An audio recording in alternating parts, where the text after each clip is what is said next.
Oferecimento Grupo Ortep, mais de 50 anos de experiência em controle de ponto, controle de acesso e segurança eletrônica. E Prefeitura de Belo Horizonte. Acesse pbh.gov.br e conheça nossos serviços.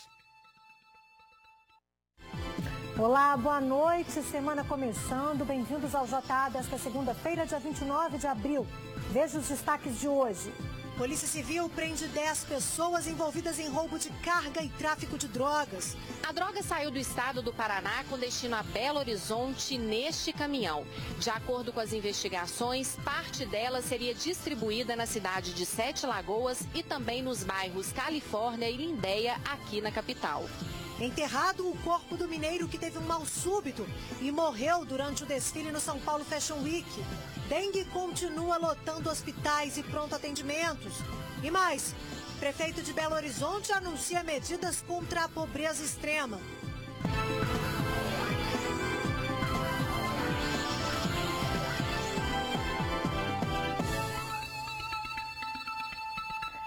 Dez pessoas foram presas na região do Barreiro, na capital, suspeitas de integrarem uma quadrilha de roubo de cargas e tráfico de drogas.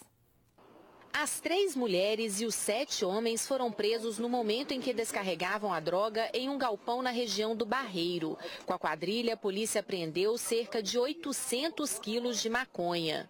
Já há mais ou menos uns 4 a 5 meses, né?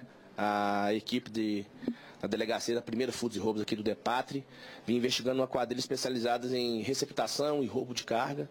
E na data de ontem receberam informações que possivelmente essa quadrilha ia agir na região do Barreiro. A droga saiu do estado do Paraná com destino a Belo Horizonte neste caminhão. De acordo com as investigações, parte dela seria distribuída na cidade de Sete Lagoas e também nos bairros Califórnia e Lindéia, aqui na capital. Dentro do caminhão havia também centenas de colchões que, segundo a polícia, não tinha nota fiscal. O motorista, como eu falei, nas declarações em cartório, eles permaneceu em silêncio, mas em conversas informais com os policiais, eles informou que ele já recebeu o caminhão pronto no estado do Paraná, recebeu R$2.000 para custear, né, a viagem do Paraná até aqui em Belo Horizonte, e que chegando aqui em BH, os criminosos pagariam para ele a quantia de R$15.000 pelo esse transporte. Os líderes dessa quadrilha ainda estão sendo identificados. Então eu acredito que nos próximos dias, acredito aí até no final do mês, a gente já consiga estar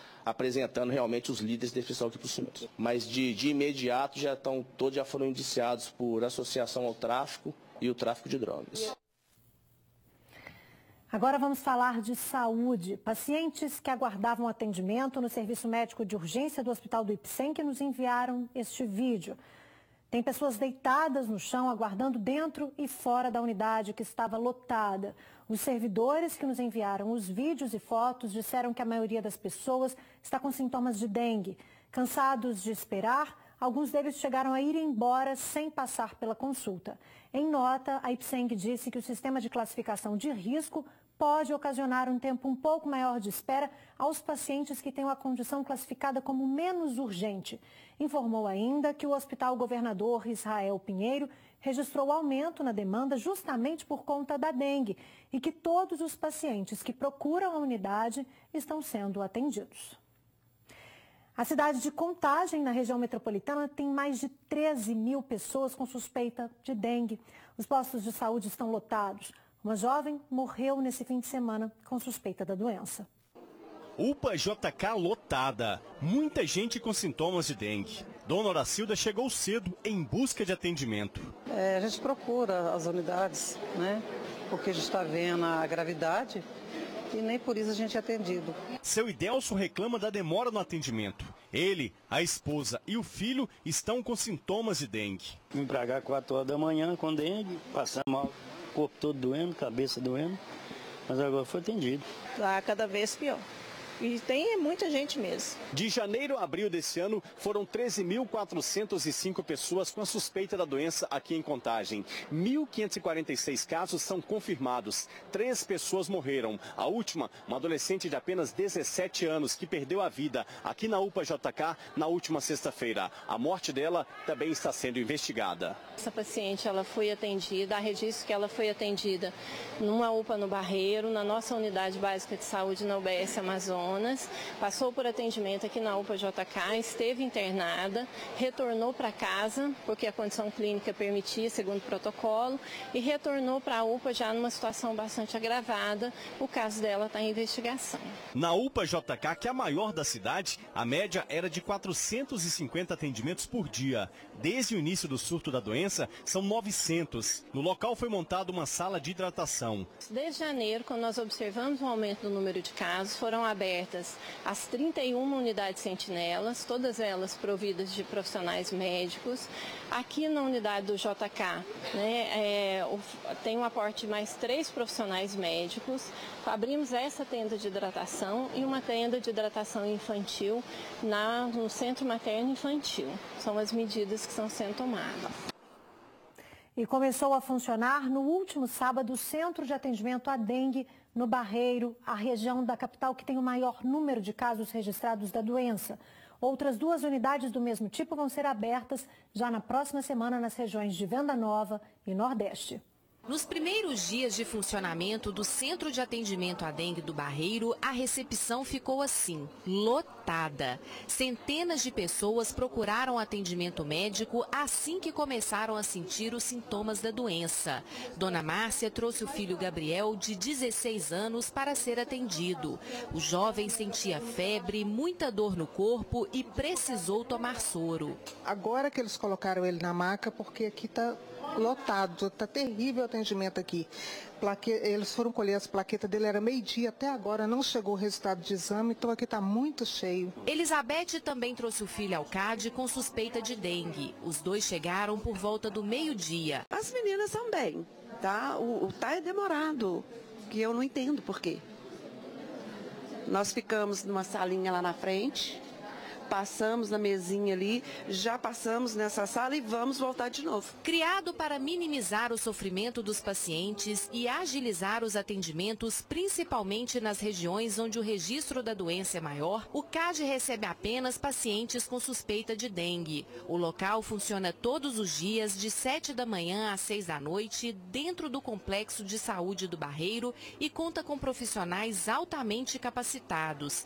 Mesmo com a iniciativa, foi impossível diminuir o tamanho da fila de espera. Nós estamos hoje com 3 médicos, 5 técnicos de enfermagem e o apoio de 2 enfermeiros, além do apoio administrativo para poder suportar o contingente de pessoas. Podemos mudar essa estratégia, aumentar o tempo de atendimento, verificar outros postos nesse sentido.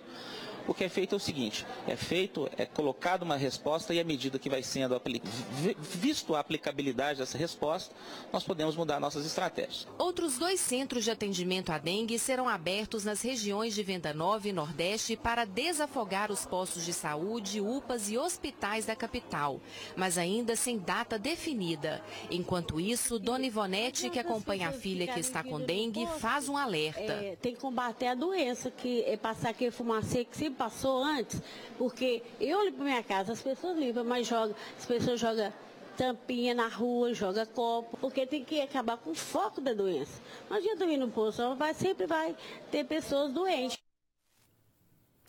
Pois é, e a Defesa Civil da capital emitiu hoje um alerta de chuva forte para Belo Horizonte, que é válido até às 8 horas desta terça-feira. Mas vamos ver agora como vai ficar o tempo amanhã em todo o estado.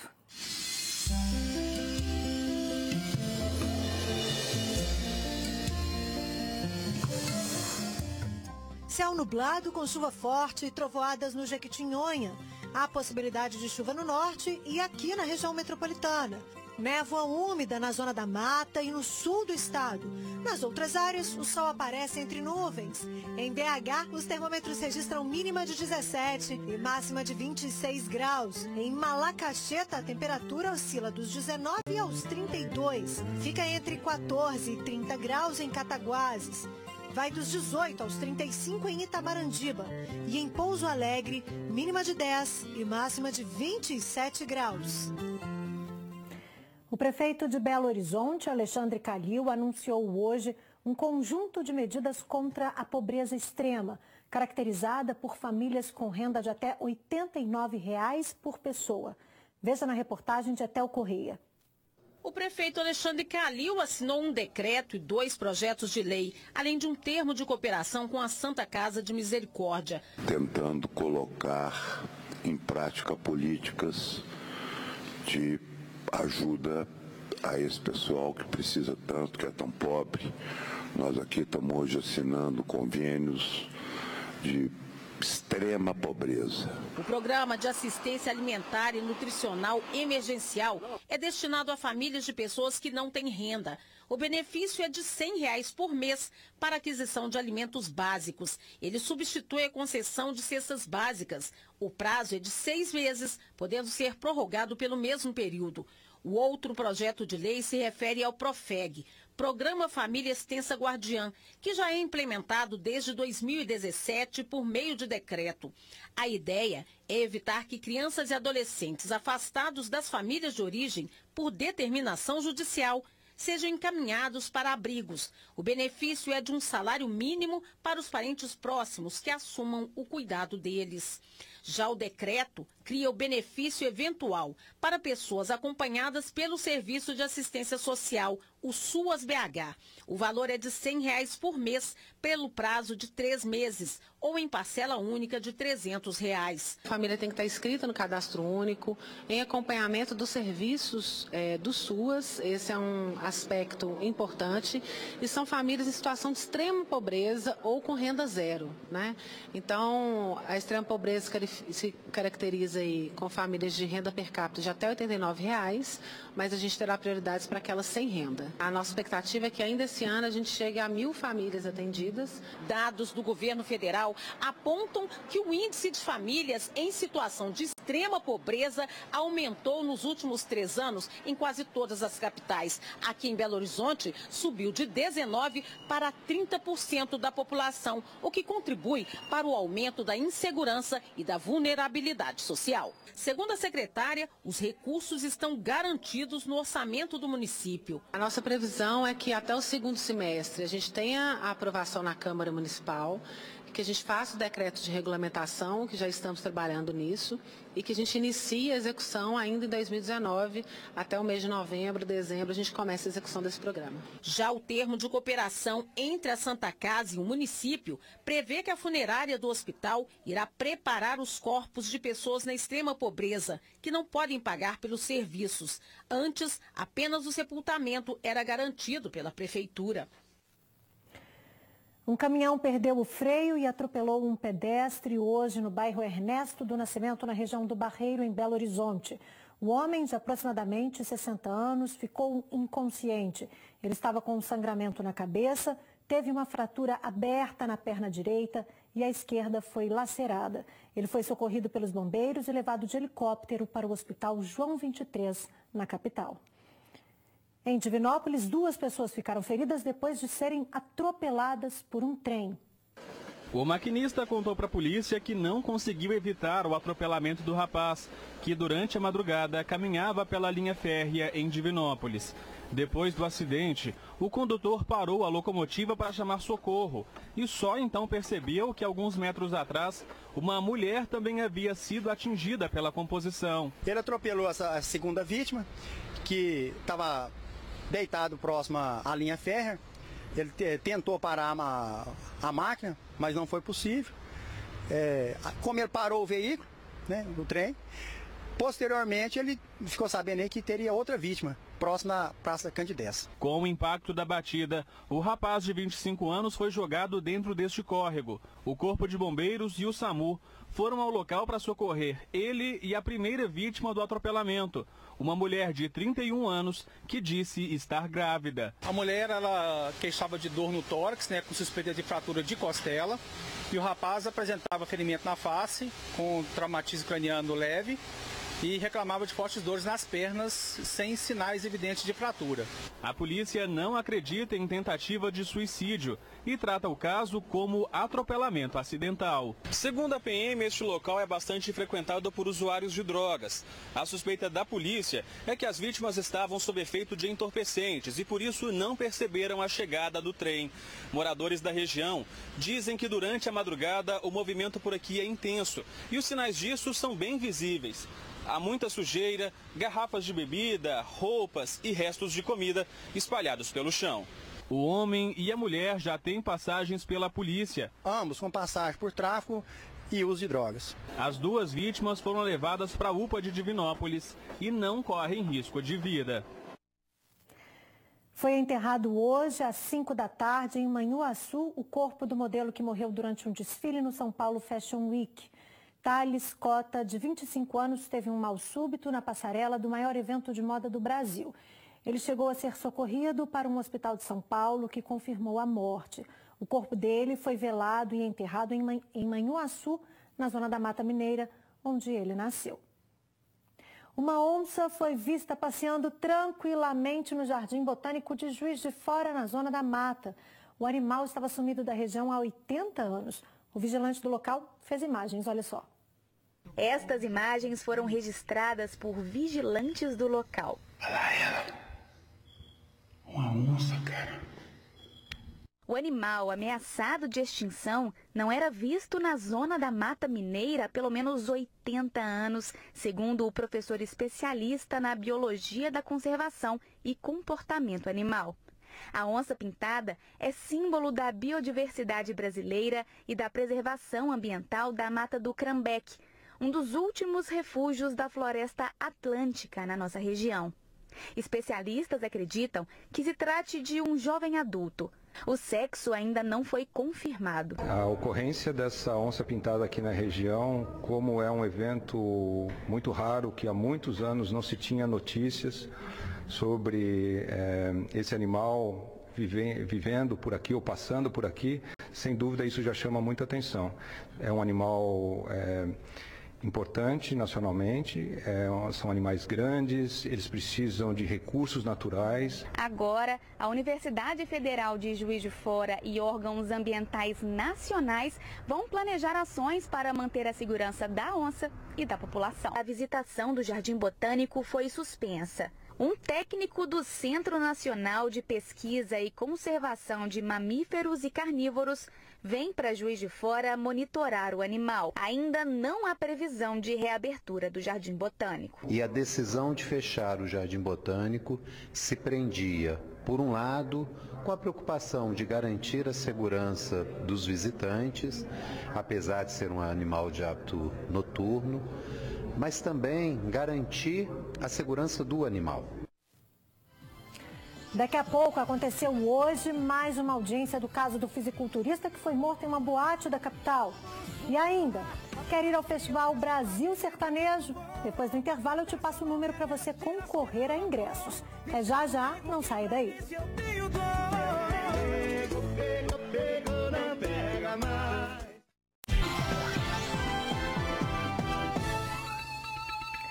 Vem aí o maior evento de música sertaneja do Brasil. E o Jornal da Alterosa vai levar você. No sábado, dia 11 de maio, o Mineirão vai receber o Festival Brasil Sertanejo.